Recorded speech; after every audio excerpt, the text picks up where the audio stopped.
Hi, my name is Del and welcome to Comic Snags. Before I show you these books, I just want to tell you this little story. So I go to this one vendor all the time at the swap meet. I always pass by, I always say hi to him, and then I look through his dollar books and I always pick a couple dollar books out. And then after that, I look through the higher price ones he has, and maybe I'll pick one here and one there, and then I'll end up showing him one of my vids. So he's a very interesting dude, and sometimes he gives me some really good prices and sometimes he doesn't. So I kind of like gathered all of his ones and two comic books I pick up from him, and I decided to make one video from this one vendor. And then what happened is that he ended up giving me like after getting to know me, he started giving me like better prices, like half off the books. So I'm going to show you all the comic books I got from him, the dollar books and the half price books. And then he actually offered me a really good price on the nice 80's Grail. So let me go ahead and show you these comic books. The first one is Marvel Comics Presents Wolverine number 90 with this great Sam Keith cover. These are my dollar books, of course. And then Marvel Comics Presents Wolverine number 91, another Sam Keith cover. Then I picked up the whole miniseries of Nightcrawler. This is a minor key. This is the first solo title of Nightcrawler. And then this is number 2. And all these covers are by Dave Cockrum. Number 3. And number 4. Now this is something I didn't see too often out there. This is the America Honda presents Supergirl. I think they made 2 of these comic books with Supergirl. And it was something I never saw before, and I'm glad I picked this one up. Then there's Firestar number 3 by Arthur Adams. And then we have War of the Gods number 1. I'm not too sure about this, but I did pick it up because, first of all, it was number 1. Second, it was by George Perez. And then this Marvel Fanfare number 13 with this great cover by Arthur Adams. Silver Surfer 53. Okay, so this is a minor key, and I know I'm going to butcher the names. This is the first appearance of Al Don and Don Burr. I know I butchered it up, but I do know that the Don Ben character is actually being played on the MCU in the Marvels movie. I believe it's by Zhao Ashton. Yeah, I think that's how you pronounce her name. Anyway, right now she is, I think the main antagonist in that movie. Okay, so let's move on. Then I also picked up these great Green Lantern and Green Arrow reprints from Neil Adams and Denny O'Neil. This is number 1, number 2, number 3. The cover for number 4, very creepy. Kids with knives, very creepy. Number 5, the infamous Speedy is a Junkie issue. Number 6. And number 7. I also picked up G.I. Joe number 128. I do like these covers in which they become interactive with the title, and this helps fill out my G.I. Joe run. And Marvel Fanfare number 60, and I believe this is the last issue of that run. Alright, now let me get those half off books. Oh, by the way, thank you so much. If you are a new viewer, don't hesitate to hit that subscribe button. And if you are a returning viewer, thank you so much for your support. Alright, now let's get on with the half price books. Actually, this is something that I picked up. This is Snow White and the Seven Dwarves number, I have no idea if this is the number 1, but this is the 4th print, and I believe that vendor he sold it to me for $3. Okay, now let's get to the half off books. So we have Wonder Woman number 105, and this is a minor key. This is the first appearance of Cassie, who later becomes Wonder Girl, and this is a sticker price of $10, and I bought it for $5. Superboy number 9. This is a minor key. This is the first appearance of King Shark, and the sticker price is $30, and I bought this for $15. Batman number 408. This is the reintroduction of Jason Todd after Crisis on Infinite Earth. And this is also the first appearance of Ma Gun, and I believe his origin got retconned in this issue. Then we have Spectacular Spider-Man number 107. This is a minor key. This is the first appearance of Sin Eater and the death of Jean DeWolf. And this is, let's see, a newsstand, and I paid $7.50 for this issue, half off.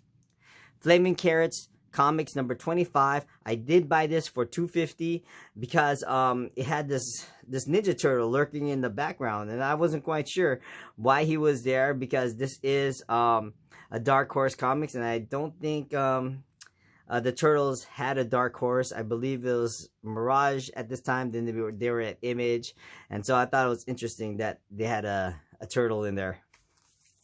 Then this is Heroes Against Hunger, number 1. I think it's number 1. No, it doesn't even have a number. So this is Heroes Against Hunger, and this is a Neil Adams cover. And just like Marvel's had Heroes for Hope, this is the same thing, where the artists, where all the contributions for this comic book was like sent as a charity to Ethiopia during the 80s.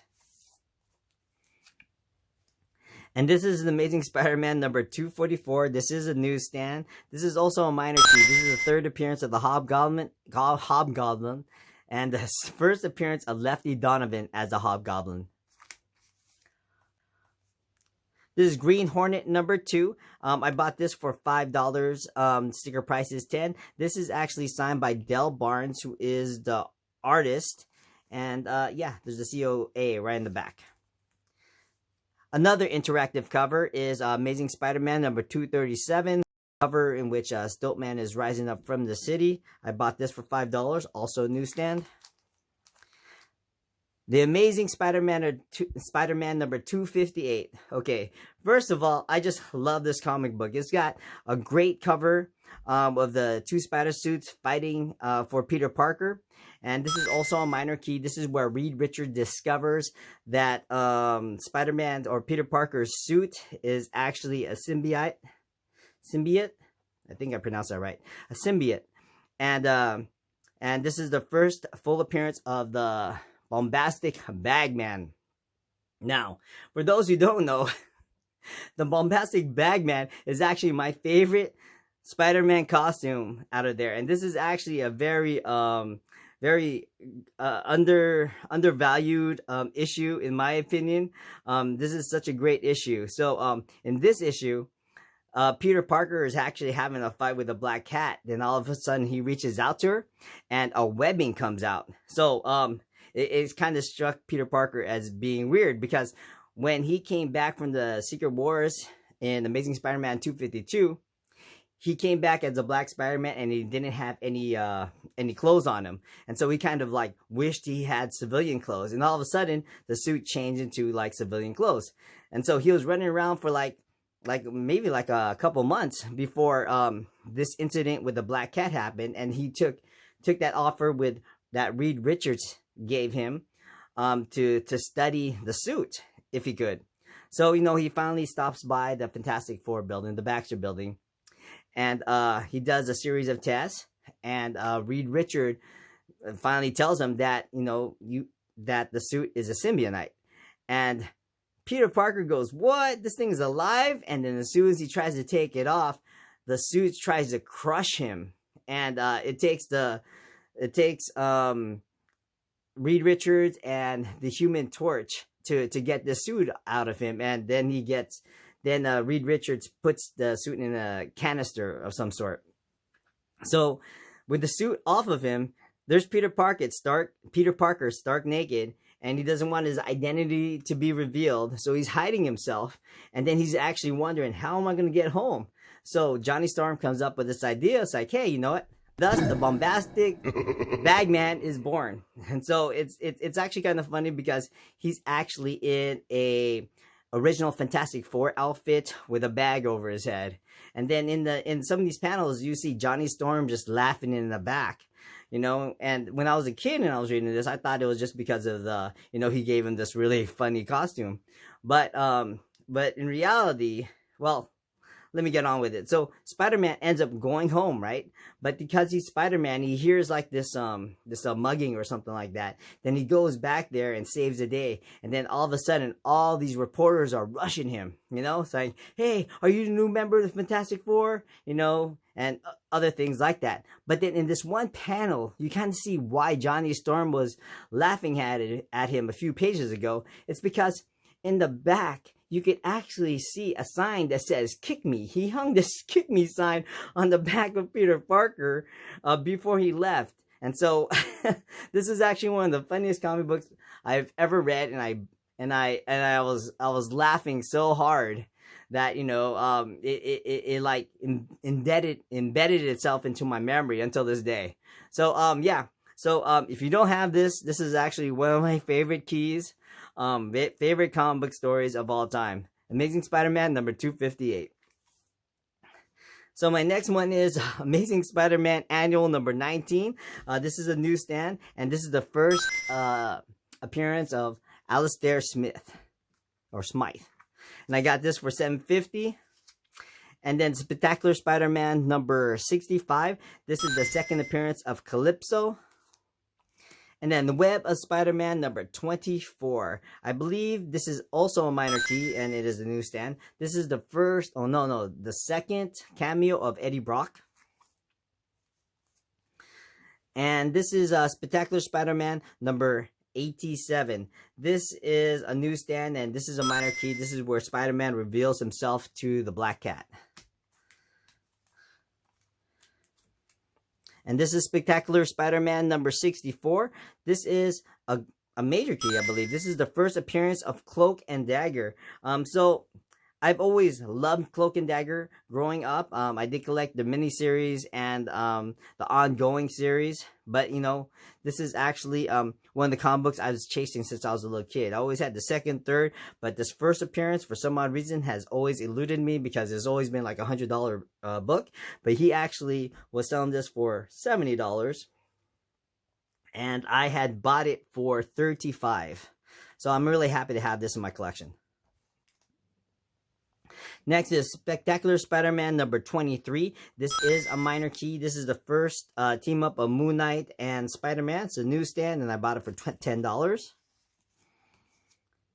This is Spectacular Spider-Man number 9. This is the first appearance of the White Tiger, Hector Ayala, I believe, or I'm sorry, his first appearance in a comic book size. I think his first appearance is like in some Deadly Hands of Kung Fu magazine, which I'm actually hoping to find in the swap meet someday. And this is Batman number 373. This is, I believe, a classic cover by Ed Hannigan. And this is Batman Year 3 number 436, or Batman 436 Year 3. This is the first appearance of Tim Drake. And this is Batman 457.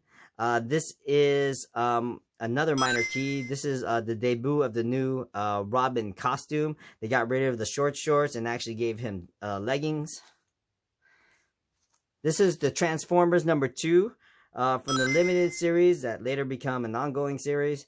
This is the second appearance of Optimus, Megatron, and Starscream, and any other Transformer that appears in this issue. And next I have G.I. Joe number 21. This is a major key. This is the first appearance of Storm Shadow. This is also the silent issue in which there are no captions or wordings in this issue. I'm actually really glad I found this. It's actually not in a bad shape. I did have some ticks on the side, but it's well worth it. Originally he was selling this for $80, and then he dropped it down to $50 because he knew I was looking for these. So it wasn't quite half off, but I'm still glad I found it. And then we have the Amazing Spider-Man number 210. The sticker price is $85. He actually sold it to me for $45. Not quite. I bought the G.I. Joe one and Amazing Spider-Man at the same time. And this is a major key. This is the first appearance of Madam Web. It is a newsstand, so I was more than happy to pay that $45 for it because it's a little bit more rare. And so this is you may think is the final snag of the day, but it is not. I have one more, but it actually comes with a story as well. So, one day I went to see him, and he told me that he went through storage and he found a whole box of this certain comic book. And I was like, huh, all right, let's go look at it. And then I opened up the box, and there's number 1, number 2, and number 3 of this particular series from the 80s. And I'm like, oh my God, are you kidding me? Let me take a look at that. And so I saw it, and there was like 50 of each issue in there. I mean, and then he went to tell me the story of which in his storage he found a whole bunch of these in this poly bag, number 1, 2, and 3, and they were selling it at Toys R Us. And I was like, really? And he had them in the storage for a good old time, because these things were in the box, and he took them out of those pouches, and he was selling them individually. And I was like, man, how much is one of these comic books? And he goes, I could sell it to you for like $35. I'm like, are you serious? And he goes, yeah. It's like, yeah, dude, I'll go ahead and I'll grab one. And so I have to tell you that this is something straight out of a poly bag, and I inspected. It hasn't even been opened. There's probably a couple little dents on the cover, but that's because it was bad paper in the 80s, and this with a press could become a 9.8 if I get it graded. So let me go ahead and turn this comic book over and let you see what I acquired for $35. It is Transformers number 1. This is a great Bill Sienkiewicz cover, as well as the first appearance of Optimus, Megatron, Starscream, all the other Transformers. And wow, this is like something I grew up in the 80s. It's crazy. I actually did have a copy of this growing up, but man, it's probably beat and battered because I read it so many times. So I'm really glad I came upon this for $35, which was crazy. And then you know what he said to me? He says, you know what? I also found another box of these, and I'm selling these for $100. And I was like, what? Okay, yeah, for sure. Where's the ATM? Let me go grab you the money, because I want one of those as well. Now, let me show you. So he pulled out this. So this is the actual Transformers pouch that it came in. As you can see, it's still polybagged. There's number 3 on the back with SpiderMan, and all 3 comic books, 1, 2, and 3, are still in this sealed polybagged bag. It's crazy. I couldn't believe he actually had this, and I can't believe he stole it to me for. See, so yeah, so this is the final snag of the week, an incredible find. I'm probably gonna grade the first one. And this one, I'm probably going to keep it like this until my daughters inherit this collection. So yeah, so those are my snags of the week. Thank you for watching, and see you next time. Bye-bye.